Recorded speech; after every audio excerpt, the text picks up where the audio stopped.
شروع اللہ کا نام لے کر جو بڑا مہربان نہایت رحم والا ہے۔ قسم ہے سلیقے سے صف باندھنے والوں کی، پھر ڈانٹنے والوں کی جھڑک کر، پھر ذکر یعنی قرآن پڑھنے والوں کی غور کر کے کہ تمہارا معبود ایک ہی ہے جو آسمان اور زمین اور جو چیزیں ان میں ہیں سب کا مالک ہے، اور سورج کے طلوع ہونے کے مقامات کا بھی مالک ہے۔ بے شک ہم ہی نے آسمان دنیا کو ستاروں کی زینت سے سجایا اور ہر شیطان سرکش سے اس کی حفاظت کی کہ اوپر کی مجلس کی طرف کان نہ لگا سکیں، اور ہر طرف سے ان پر انگارے پھینکے جاتے ہیں یعنی وہاں سے نکال دینے کو، اور ان کے لیے ہمیشہ کا عذاب ہے۔ ہاں، جو کوئی فرشتوں کی کسی بات کو چوری سے جھپٹ لینا چاہتا ہے تو جلتا ہوا انگارہ اس کے پیچھے لگ جاتا ہے۔ تو ان سے پوچھو کہ ان کا بنانا مشکل ہے یا جتنی خلقت ہم نے بنائی ہے اس کا؟ انہیں ہم نے چپکنے والے گارے سے بنایا ہے۔ ہاں، تم تو تعجب کرتے ہو اور یہ مذاق اڑاتے ہیں، اور جب ان کو نصیحت کی جاتی ہے تو نصیحت قبول نہیں کرتے، اور جب کوئی نشانی دیکھتے ہیں تو ٹھٹھے کرتے ہیں اور کہتے ہیں کہ یہ تو کھلا جادو ہے۔ بھلا جب ہم مر گئے اور مٹی اور ہڈیاں ہو گئے تو کیا پھر اٹھائے جائیں گے؟ اور کیا ہمارے باپ دادا بھی جو پہلے ہو گزرے ہیں؟ کہہ دو کہ ہاں، اور تم لوگ ذلیل ہوگے۔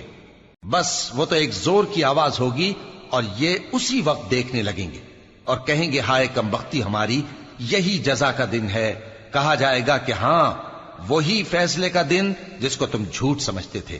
فرشتوں کو حکم ہوگا جو لوگ ظلم کرتے تھے ان کو اور ان کے ہم جنسوں کو اور جن کو وہ پوجا کرتے تھے سب کو جمع کر لو، یعنی جن کو اللہ کے سوا پوجا کرتے تھے، پھر ان کو جہنم کے رستے پر چلا دو اور ان کو ٹھہرائے رکھو کہ ان سے کچھ پوچھنا ہے۔ تم کو کیا ہوا کہ ایک دوسرے کی مدد نہیں کرتے؟ اصل بات یہ ہے کہ آج یہ لوگ اپنی غلطی تسلیم کر رہے ہیں اور وہ ایک دوسرے کی طرف رخ کر کے سوال و جواب کریں گے۔ پیروکار اپنے پیشواؤں سے کہیں گے کہ تم ہی ہمارے پاس دائیں طرف سے آتے تھے۔ وہ کہیں گے نہیں، بلکہ تم ہی ایمان لانے والے نہ تھے اور ہمارا تم پر کچھ زور نہ تھا، بلکہ تم ہی سرکش لوگ تھے۔ سو ہمارے بارے میں ہمارے پروردگار کی بات پوری ہو گئی کہ اب ہم عذاب کے مزے چکھیں گے۔ سو ہم نے تم کو بھی گمراہ کیا کہ ہم خود بھی تو گمراہ تھے، پس وہ اس روز عذاب میں ایک دوسرے کے شریک ہوں گے۔ ہم گناہگاروں کے ساتھ ایسا ہی کیا کرتے ہیں۔ ان کا یہ حال تھا کہ جب ان سے کہا جاتا تھا کہ اللہ کے سوا کوئی معبود نہیں تو تکبر کرتے تھے اور کہتے تھے کہ بھلا ہم ایک دیوانے شاعر کے کہنے سے کہیں اپنے معبودوں کو چھوڑ دینے والے ہیں؟ نہیں، بلکہ یہی حق لے کر آئے ہیں اور پہلے کے پیغمبروں کو سچا کہتے ہیں۔ بے شک تم تکلیف دینے والے عذاب کا مزہ چکھنے والے ہو اور تم کو بدلہ ویسا ہی ملے گا جیسے تم کام کرتے تھے۔ مگر جو اللہ کے چنے ہوئے بندے ہیں یہی لوگ ہیں جن کے لیے روزی مقرر ہے، یعنی میوے، اور ان کا اعزاز و اکرام کیا جائے گا۔ نعمت کے باغوں میں ایک دوسرے کے سامنے تختوں پر بیٹھے ہوں گے، شراب لطیف کے جام کا ان میں دور چل رہا ہوگا جو رنگ کی سفید اور پینے والوں کے لیے سراسر لذت ہوگی، نہ اس سے درد سر ہو اور نہ وہ اس سے بہکیں۔ اور ان کے پاس حوریں ہوں گی جو نگاہیں نیچی رکھتی ہوں گی اور آنکھیں بڑی بڑی، گویا وہ گرد و غبار سے محفوظ انڈے ہوں۔ پھر وہ ایک دوسرے کی طرف رخ کر کے سوال و جواب کریں گے۔ ایک کہنے والا ان میں سے کہے گا کہ میرا ایک ساتھی تھا جو کہتا تھا کہ بھلا تم بھی ایسی باتوں کی تصدیق کرنے والوں میں ہو؟ بھلا جب ہم مر گئے اور مٹی اور ہڈیاں ہو گئے تو کیا ہم کو بدلہ ملے گا؟ اللہ کہے گا کہ بھلا تم اسے جھانک کر دیکھنا چاہتے ہو؟ پھر وہ جھانکے گا تو اس کو بیچ دوزخ میں دیکھے گا، کہے گا کہ اللہ کی قسم تو مجھے بھی ہلاک کرنے لگا تھا، اور اگر میرے پروردگار کی مہربانی نہ ہوتی تو میں بھی ان میں ہوتا جو عذاب میں حاضر کیے گئے ہیں۔ تو کیا واقعی اب ہم مرنے والے نہیں؟ ہاں، جو پہلی بار مرنا تھا سو مر چکے اور ہمیں عذاب بھی نہیں ہونے کا۔ بے شک یہی تو بڑی کامیابی ہے۔ ایسی ہی نعمتوں کے لیے عمل کرنے والوں کو عمل کرنے چاہیے۔ بھلا یہ مہمانی اچھی ہے یا تھوہر کا درخت؟ ہم نے اس کو ظالموں کے لیے بلا بنایا ہوا ہے۔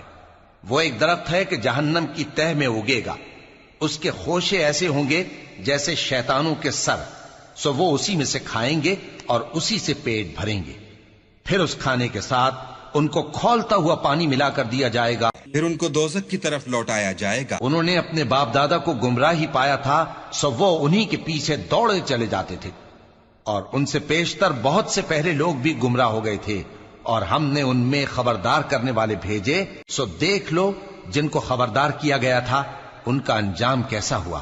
ہاں، اللہ کے چنے ہوئے بندوں کا انجام بہت اچھا ہوتا ہے۔ اور ہم کو نوح نے پکارا، سو دیکھ لو کہ ہم دعا کو کیسے اچھے قبول کرنے والے ہیں، اور ہم نے ان کو اور ان کے گھر والوں کو بڑی مصیبت سے نجات دی، اور ان کی اولاد ہی کو ہم نے باقی رہنے والا بنا دیا، اور ہم نے پیچھے آنے والوں میں ان کا ذکر جمیل باقی رکھا، یعنی تمام جہانوں میں کہ نوح پر سلام ہو۔ نیکوکاروں کو ہم ایسا ہی بدلہ دیا کرتے ہیں، بے شک وہ ہمارے مومن بندوں میں سے تھے۔ پھر ہم نے دوسروں کو ڈبو دیا، اور انہی کے پیروں میں ابراہیم تھے، جب وہ اپنے پروردگار کے پاس عیب سے پاک دل لے کر آئے، جب انہوں نے اپنے باپ سے اور اپنی قوم سے کہا کہ تم کن چیزوں کو پوجتے ہو، کیوں اپنی طرف سے گھڑ کر اللہ کے سوا اور معبودوں کے طالب ہو؟ بھلا پروردگار عالم کے بارے میں تمہارا کیا خیال ہے؟ تب انہوں نے ستاروں کی طرف ایک نظر کی، پھر کہا میری تو طبیعت ٹھیک نہیں ہے۔ تب وہ لوگ ان سے پیٹ پھیر کر چلے گئے۔ پھر ابراہیم ان کے معبودوں کی طرف متوجہ ہوئے اور کہنے لگے کہ تم کھاتے کیوں نہیں؟ تمہیں کیا ہوا ہے؟ تم بولتے نہیں؟ پھر ان کو داہنے ہاتھ سے مارنا اور توڑنا شروع کیا۔ پھر وہ لوگ ان کے پاس دوڑے ہوئے آئے۔ ابراہیم نے کہا کہ تم ایسی چیزوں کو کیوں پوجتے ہو جن کو خود تراشتے ہو، حالانکہ تم کو اور جو تم بناتے ہو اس کو اللہ ہی نے پیدا کیا ہے۔ وہ کہنے لگے کہ اس کے لیے ایک عمارت بناؤ، پھر اس کو آگ کے ڈھیر میں ڈال دو۔ غرض انہوں نے ان کے ساتھ ایک چال چلنی چاہی، اور ہم نے انہی کو زیر کر دیا۔ اور ابراہیم بولے کہ میں اپنے پروردگار کی طرف جانے والا ہوں، وہ مجھے رستہ دکھائے گا۔ اے پروردگار، مجھے اولاد عطا فرما جو سعادت مندوں میں سے ہو۔ تو ہم نے ان کو ایک بردبار لڑکے کی خوشخبری دی۔ جب وہ ان کے ساتھ دوڑ دھوپ کی عمر کو پہنچا تو ابراہیم نے کہا کہ بیٹا، میں خواب میں دیکھتا ہوں کہ گویا تم کو ذبح کر رہا ہوں، تو تم سوچ لو کہ تمہارا کیا ارادہ ہے۔ انہوں نے کہا کہ ابا جان، جو آپ کو حکم ہوا ہے وہی کیجئے، اللہ نے چاہا تو آپ مجھے صابروں میں پائیے گا۔ اس طرح جب دونوں نے حکم مان لیا اور باپ نے بیٹے کو ماتھے کے بل لٹا دیا، تو ہم نے ان کو پکارا کہ اے ابراہیم، تم نے خواب کو سچا کر دکھایا، ہم نیکوکاروں کو ایسا ہی بدلہ دیا کرتے ہیں، بلا شبہ یہ کھلی آزمائش تھی۔ اور ہم نے قربانی کی ایک بڑے جانور سے ان کا یعنی اسماعیل کا فدیہ دیا، اور پیچھے آنے والوں میں ہم نے ابراہیم کا ذکر خیر باقی رکھا کہ ابراہیم پر سلام ہو، نیکوکاروں کو ہم ایسا ہی بدلہ دیا کرتے ہیں، بے شک وہ ہمارے مومن بندوں میں سے تھے۔ اور ہم نے ان کو اسحاق کی بشارت بھی دی کہ وہ نبی اور نیکوکاروں میں سے ہوں گے، اور ہم نے ان پر اور اسحاق پر برکتیں نازل کی تھیں، اور ان دونوں کی اولاد میں سے نیکوکار بھی ہیں اور اپنے آپ پر سراسر ظلم کرنے والے یعنی گناہگار بھی ہیں۔ اور ہم نے موسیٰ اور ہارون پر بھی احسان کیے، اور ان کو اور ان کی قوم کو بڑی مصیبت سے نجات بخشی، اور ان کی مدد کی تو وہی غالب رہے۔ اور ہم نے ان دونوں کو کتاب واضح یعنی تورات عنایت کی، اور ان کو سیدھا رستہ دکھایا، اور پیچھے آنے والوں میں ان کا ذکر خیر باقی رکھا کہ موسیٰ اور ہارون پر سلام، بے شک ہم نیکوکاروں کو ایسا ہی بدلہ دیا کرتے ہیں۔ وہ دونوں ہمارے مومن بندوں میں سے تھے، اور الیاس بھی پیغمبروں میں سے تھے۔ جب انہوں نے اپنی قوم سے کہا کہ تم ڈرتے کیوں نہیں؟ کیا تم بال کو پکارتے اور اسے پوجتے ہو، اور سب سے بہتر پیدا کرنے والے کو چھوڑے دیتے ہو یعنی اللہ کو، جو تمہارا اور تمہارے پہلے باپ دادوں کا پروردگار ہے؟ تو ان لوگوں نے ان کو یعنی الیاس کو جھٹلا دیا، سو وہ لوگ دوزخ میں حاضر کیے جائیں گے۔ ہاں، اللہ کے چنے ہوئے بندے مبتلا عذاب نہیں ہوں گے۔ اور ان کا ذکر خیر بعد میں آنے والوں میں باقی رکھا کہ الیاسین پر سلام ہو، ہم نیک لوگوں کو ایسا ہی بدلہ دیتے ہیں، بے شک وہ ہمارے مومن بندوں میں سے تھے۔ اور لوط بھی پیغمبروں میں سے تھے، جب ہم نے ان کو اور ان کے گھر والوں کو سب کو عذاب سے نجات دی مگر ایک بڑھیا کہ پیچھے رہ جانے والوں میں تھی۔ پھر ہم نے اوروں کو ہلاک کر دیا، اور تم دن کو بھی ان کی بستیوں کے پاس سے گزرتے رہتے ہو اور رات کو بھی، تو کیا تم عقل نہیں رکھتے؟ اور یونس بھی پیغمبروں میں سے تھے، جب وہ بھاگ کر بھری ہوئی کشتی میں پہنچے پھر انہوں نے قرا ڈلوایا تو ٹھہرے پھینکے جانے والے. پھر مچھلی نے ان کو نگل لیا جبکہ وہ اپنے آپ کو ملامت کرنے والے تھے. پھر اگر وہ اللہ کی پاکی بیان نہ کر رہے ہوتے تو اس روز تک کہ لوگ دوبارہ زندہ کیے جائیں گے اسی کے پیٹ میں رہتے.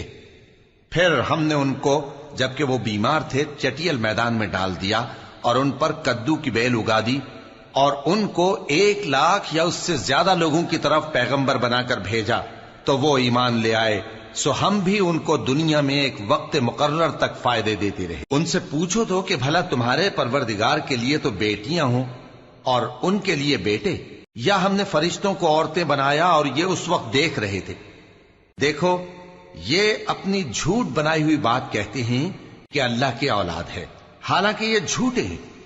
کیا اس نے بیٹوں کے مقابلے میں بیٹیوں کو پسند کیا ہے؟ تم کیسے لوگ ہو، کس طرح کا فیصلہ کرتے ہو؟ بھلا تم غور کیوں نہیں کرتے؟ یا تمہارے پاس کوئی واضح دلیل ہے؟